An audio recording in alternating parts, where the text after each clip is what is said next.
commentary. Nothing interesting going on.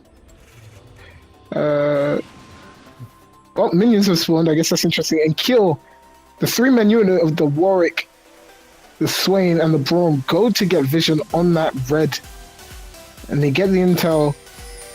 The Sheeply Cow on the Graves is starting on his blue buff, or just not starting at his red. Alawi and Atos going to see each other. The tentacle slap does hit. Doesn't do that much damage, but definitely lets him know that he means business in this lane. But I think really Bembo could have walked up and took that fight. She'd started the Q, so he knew that he wasn't going to get the repeated damage. That Q has a long cooldown, level 1, and use a lot of mana. I do agree with you, and we actually see Crimson Longinus steal away the red buff. And Graves is going to walk up to his wolves. He's going to get there and be very disappointed. Jackal already taking a really big lead in the bot lane, taking Lucian down to less than 25%. The Relic Shield will heal him back up, but that was really strong play. He's getting those autos in where he can. He's using that range really effectively. Just chipping him down, chipping them both down. Every single time this mission comes to CS, he gets whacked with a ball of vomit. And kills bot lane looking very strong. And they're just trading back and forth in the top lane at the minute. Nothing too exciting. I think Graves noticed that his red buff is not there. He goes for the Scuttle Crab, finds out it's not there. He's going to go back to his red and realize it's not there as well. And that's a lot of time wasted. Might see a free buff on the side of Crimson Longinus. It's disheartening as a jungler to walk through your camps and one by one see them all gone. Not only is it the gold you're missing out, it's the time you're missing. Going on in the top lane. Crimson Longinus activates, gets that movement speed, gets to Alawi. Alawi pulls out the soul, managed to get a lot of damage with the soul, but it's taken out anyway. Crimson Longinus secures first blood with some really good jungle pathing, managing to make sure that if the Graves is anywhere near the top side of the map, he's losing out. Really well played. Yeah, so there really was nothing the Alawi could do about that. I mean, she's not level 6 yet. She was level 2 at the time. Level 3 at the time, sorry, and she just can't fight back from that. The CC was, like I said earlier, she got the fear into the knockup. She just couldn't do anything about it. Nah. Val Raven on that Lucian, really struggling to see us at all. We see what is a look at a gank mid on the side of Newcastle, but nothing really gonna mount from it. No CC on the side of Grace, so he isn't really gonna do anything. And then Jackal takes Lucian down really low as well. A lot of action going on all over the map. Kill once again taking their early leads really well. As you see, Graves invade, steal away those Raptors, and the Raptors give so much XP. Really good still, trying to get back into the game with that. Will he spot the red buff being up? And if he does, we might see a clash of junglers. In the top lane, trading away. Alawi up substantially in CS to Bembo. And she's really dominating. She's walking up to him, slapping away. And a lot of damage coming out from the tentacles. She managed to slap that idol on him, but doesn't manage to get the kill. And she's really reaffirming her strength in the lane. Definitely dominating. The amount of losing back, he got the long sword on the 2 parts. I think really the amount of poke, he should have maybe opted for the door and shield as well. Just on top of that, just the extra sustain. Instead of that definitely getting bullied. Definitely getting bullied in the lane by Jackal. The challenger, Cogmore. We'll see if he can pull it back. Everyone thinks Cogmore is this awful in lane, late game champion, which is true. But whilst that W is up, he's so strong. You can't let him get those autos on you. Well, we've just got to back off. Botwave is pushing into Keel, so they'll manage to deny a lot of CS from Val Raven, who can't do anything about it. If he walks up, he's going to take so much damage from this Cogmore. Graves and White both on the bot side. Yam's getting ulting forward. Flash popped by the Zoe. Cheesy G's wants nothing to do with this Swain. But she saw the last game and didn't want anything to do with him at all. So flash down on the side of Cheesy G's Zoe. We'll see if Crimson Longinus can capitalize on that with any ganks.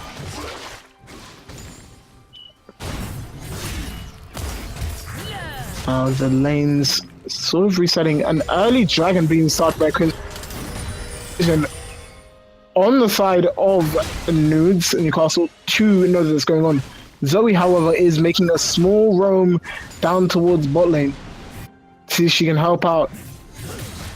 This work is going to secure that first Drake right under their noses. The bubble misses, and so they can do nothing with that. Now Crimson's headed down. No, he's pretty low. Yeah. Not sure if they can see him. Nope, he's out of vision. Doesn't get seen on the ward, but walks back out, actually. And they spot him on the ward and walk away. Crimson thwarted by the power of vision. Steps on another ward on his way back for his troubles. And kill are up an elemental Drake and a kill. A kill on perhaps one of the members that you really wanted on. Jackal. Definitely showing his dominance on lane. You know, showing Valor really how it's done. On that Lucian, couldn't really capitalize on what should be a really good early game champion. It should be, but like we were saying, when the W is up on Kog'Maw, you've got to respect that. You got to back off, wait for the cooldown, and then the Lucian time will look to go forward and really be aggressive. Just looking across this board, Jackal nearly doubling, well, close to doubling the CS of Valor, who has a wave actually coming in. Also on the top side, Alawi doing really well, up about 20 CS on the Aatrox, doing really well to keep him down a little. She might be what helps News back into the game, because right now it looks like mid and bot are losing pretty hard. Misses. Permanent priority. Every time we looked up, she's pushed under. Yeah. She's definitely showing some dominance in this lane. And look at that. A lot of damage coming out from just an auto and an R from Jackal's Kog'Maw. The elemental damage. The fire Drake, sorry, that took me a while. Definitely helping out with that, adding to their damage. I mean, he has got this Bilgewater Cutlass now. He will be able to sustain it up a bit. Just live steal his way through this poke. The damage isn't too high right now from the Kog'Maw. So when Kog'Maw gets this Rage Blade finish and allow his ult looking to it, they're just going to beat away at the soul. That's what they'll take from it. Crimson maybe now wants to look for a gank top maybe now that ult's on cooldown. Crimson definitely making his way to the Giant Warrior. Hits the... Sorry, I'm getting a bit of stoppage here. But now Graves and Warwick meet in the topside jungle. Neither of them want to fight each other. They walk away with a gentleman's handshake, acknowledging that neither of them want to fight. But one thing that I do really appreciate on the side of Kill is their vision. On the top side, I have two decent pink wards and a pink ward down in the bot lane, keeping their lane safe. Two pink wards on that Alawi. They're definitely investing to keep her safe, allow her to push really hard, and just try and keep Bemba's Aatrox down. Warwick coming in with the lane gank. Will the suppression hit? Doesn't need to. Fears the Alawi. That was just a formality. Managing to get the kill onto Rotten, who was perhaps a bit too far overextended. Those two wards perhaps gave him a false sense of security. Meanwhile, on the bot side, we see Zoe spotted out by a ward on a gank. Nothing coming from that. The Q tags the Lucian, but they just leave him at that. Yeah, she might have this two wards top lane, but that doesn't do much versus the Warwick. If he pops his W and runs in, and they're looking to make the turn Yams in the mid lane. Yams pops the ult. He's only got one soul stack though, so it won't do much damage. Enough to survive, and he scares them actually both away. Graves actually flashing there.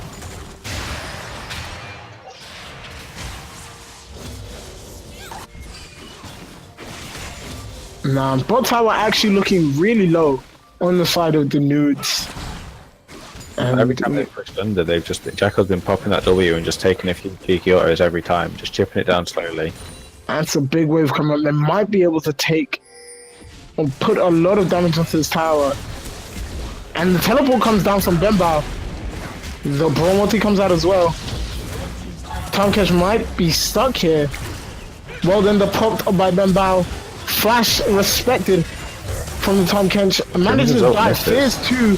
Time Catch dies without being able to pull out that thick skin. Benbow also dies as well. Runs out at the last second. Dies just as the ult finishes. Now 1-for-1 trade. The first tower blood going down in favor of Kiel. Might be able to answer on the top side. Nope. Yams goes there to stop any of that happening. A great play by Kiel. Unfortunately, I think maybe bit off a little more than they could chew.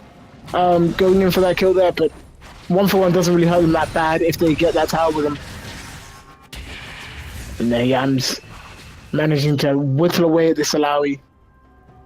Yams is just scary on this Swain. He's shown he's really comfortable on this champion, and I think as the tournament progresses, I think teams will know to ban that away from him, much like the Cogmore.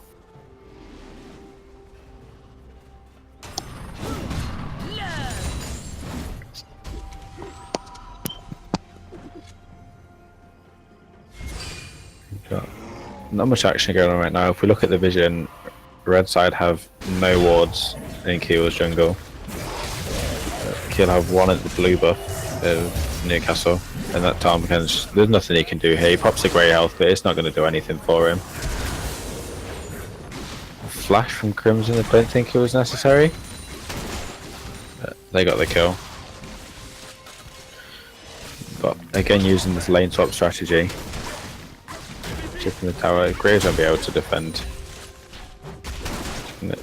Get the autos in, let this tower down. Alawi is back in the lane.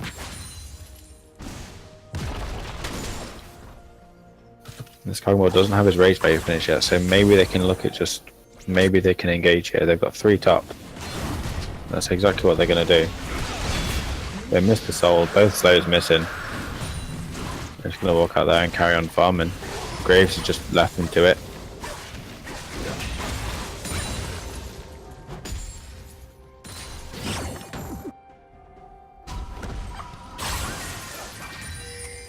See, Benbow is very pushed forward quite far, but there's no one else on that side of the map to punish him. I think they know that.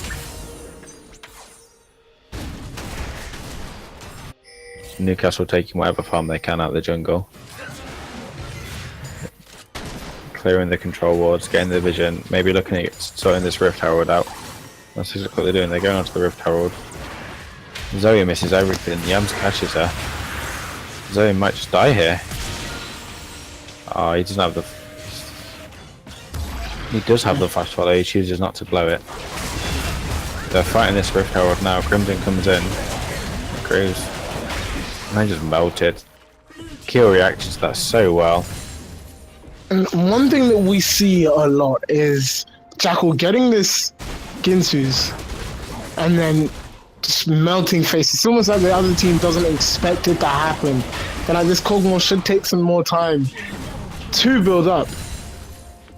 But then he just comes out with 3 kills and just wrecks face. Jackal doing really well. And Yam's also doing well to pop flash off his own once again for the second time in lane on his own. Hasn't at all. Mid tower looking very low as well. But the top tower looks to be the prize that Kiel wants. They're just chipping away at that. They're losing heroes to anything. He's auto in the Braum, he's just tickling him at the end of the day. Looking to go aggressive on him now. And he's dead. Kiel going to lose Ignite there. Well, maybe in a bit of trouble here. Return, 2 kills. Cogmore goes down. Might be able to kill, but the passive Time Catch eats him to prevent it. Oh, it spits him out just as it happens. Really scary. And Alawi managing to turn. Well, no, actually, it doesn't go through because Aatrox was. He might turn this around. Oh my god. Then that's the Aatrox pick for you. No one expects what the Aatrox does. Aatrox really strong in this patch. Managing to take down Alawi 1v1 in a lane that we thought he was losing. Pop the flash. Say that Alawi is currently 0-3. And the Kill team looking to do what they did before in the last game. Currently up 4k, but have 2 Drakes in their pocket and 2 towers, 2 nudes, 0. Maybe saving Benbow there. Yeah, definitely. If that's landed, he was definitely not long for this world, or rather, it would have been very difficult for him to escape. He did still have flash though. His perhaps would have been safe. And now, what do you think Kill will have to do to close this one out? So I think they want to just keep Jackal alive, keep this Cogmore, doing what they're doing, taking these towers, chipping at them slowly, and that's been their strategy so far, and it's paying off. They'll get the tap tower here, definitely. And they're just going to push Drake. Can't see the timers. I think there's about 4 minutes left on Drake. Right now, playing towards the top side with nothing to play towards in the bottom side. Oh, that's Graves amazing fair. Nearly called out. But taken down. Such good play by flasher. Crimson. Yeah, very good play. Well, he's just going to take some damage on the way out there. What can Nudes do to come back from this? They've looked very lame, haven't really been able to make any plays of their own. And then Nevermore drags the Alawi back in.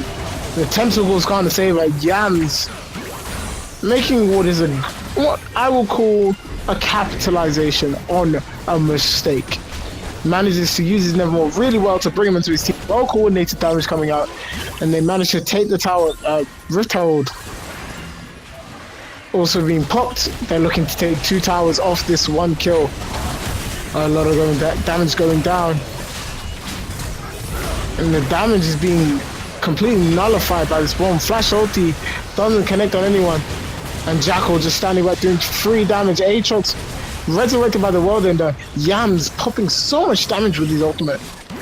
Managing to kill the time catch before he can get that 16 heal. Yams is looking weak, but the Brahm's there to just block all the damage. Ollie's showing he is actually very clean on this Brahm. Just being there for his team when they need him. Very clutch Brahm. And I imagine if you do have a player like Ollie Shots, right? Not necessarily the strongest player, but can do as he's told. You give him Brahm, he's going to pull out that shield 9 times out of 10 and protect you when you need it. Not a very hard champion for him to play. And I think that's what Newcastle needs to look to do. They need to separate Brahm away from this Cogmore, and then catch the Cogmore with the Zoe burst, and bursting like that, and that's how they get into the fight. It's going to allow us free to jump in and do a damage without fear of being shredded by this Cogmore. Well, Lowry currently 0-5, not having a great game. No, but it is Alawi at the end of the day. She gets enough tentacles down, she will slap you down and just beat you. That's what he's going to look to do, but really struggling to find his footing. Yeah, I mean, Jackal really varies his AP build on Cogmore. You see it on the Varus and the Kaiser, and he brings it onto the Cogmore. And it's really hard to build against. Yeah, especially because teams don't expect the full AP from the Cogmore, so they build this armor instinctively. Yeah, but it doesn't help as much as they think it will. No, but most of Cogmore's damage is on the W anyway, so... A lot of AP damage coming out from them. And the pings go down onto the Cloud Drake. 13-3 kill lead. 6 towers to 0. It's almost like deja vu. I feel like I've watched this game before. It's Kill just... absolutely wrecking face. What's the 3rd Drake to kill now? Baron spawning about now. So they will have an objective to look at. Never misses onto Alawi. That would have been a certain kill if it did though. Kira should now look. You can see the Braum now getting the vision control on the Baron pit. They've got the inhib down mid, they've got the chance to take it. Their side lanes are pushing slowly. Definitely a stronger performance. Even stronger performance from Kill. And they're baiting it here. Around this time is when they made their mistake last game. Let's see if they made the same one. They did, but they don't have a brand AoE, whatever you want to call it, to just destroy the whole team. Oh, they do have an Alawi. She can throw down those tentacles mindlessly. She has finished that Black Cleaver now, so she'll be a bit more of a threat, and let's see how Bembo deals with that. She does that against Bembo. taken down actually very quickly. He's gonna resurrect. Will he have enough HP to escape? No, the tentacle comes down. The shutdown goes down onto Rotten. Favor. Winning the 1v1 is very important. But Nine pops a cleanse. oh! Cleanse popped to escape the sleep. Never move connects onto the grave. He is about to get absolutely popped. Another shot's about to go. Oh, but the team are there for him. He goes down anyway, but they get the turn kills. This is really well played from Kill, managing to reflect what looked like a bad situation. Almost. But the confidence the team have in each other, Jackal there flashing over the wall into the fight on the Cogmore with all the champions. They're going straight for those Nexus towers. Looking to close the game. 17-5 to Kill. The GG well played in the chat, and this Alawi can't do anything to defend. She's not got the ulti up. Yeah, she's going to get absolutely shredded. This is definitely a game where Kill made no mistakes. And they look to really close out the game as soon as they can. Right now hunting for kills, but cool. Does no care. Auto attacks that Nexus. And Kill take the second game in a just as commanding fashion as the first, if not more commanding. I think, yeah, looking really solid again. Showing that they know their game plan and know how they're going to execute it. Once again, looking at the team, Jackal, Yams really showing up, but Crimson Longness coming in with some of the most insane ganks I've ever seen. That flash fear to catch him in the top side, top red, absolutely fantastic. And you know, if I had to pick an MVP, he'd definitely be the MVP of this match, managing to really help Bembao in what was a really bad lane for him. He looked like he was really struggling against Yalawi, but that lane gank really helped to turn the tide. And Crimson Longness played really well in my opinion. I mean, I think it all comes back to taking that red buff level 1. That put the Graves behind. He got the Scorpion Crow after Graves wasted. It's not just the gold he lost, it's the time he got walking to these camps and there was nothing there for him. And that really put Crimson into a good position to gank top early and get that lead for himself. And that's what he needed. He just, and they transitioned that lead to all the other lanes. Just his ganks have been incredible, and I've played against Crimson before in anti-socials and whatever, and he is scary. His pattern is incredible, and he knows exactly what to do. Definitely one of the carries on this team, and there's a lot of threats on this team. A lot of versatility in the composition of who they want to play to. And they've shown that in both games. In the first game, they really played through Jackal and Yams pretty well, but this game, Crimson Longness understanding what he needs to do from the jungle to really have an impact. And you know, he did so much right in that game. Managed to 3-buff the enemy jungler, managed to get that early trade without anyone noticing, but at the same time, managed to get us some really good ganks. I think we've clearly seen Kyo know how to play this exact comp and know what to do with it and how to win. And I kind of would like to, as a spectator, would like to see something else from them, but it's working for them and there's no need to, don't fix what isn't broken. Yeah, agreed. I do expect to see the cog more banned away in some of these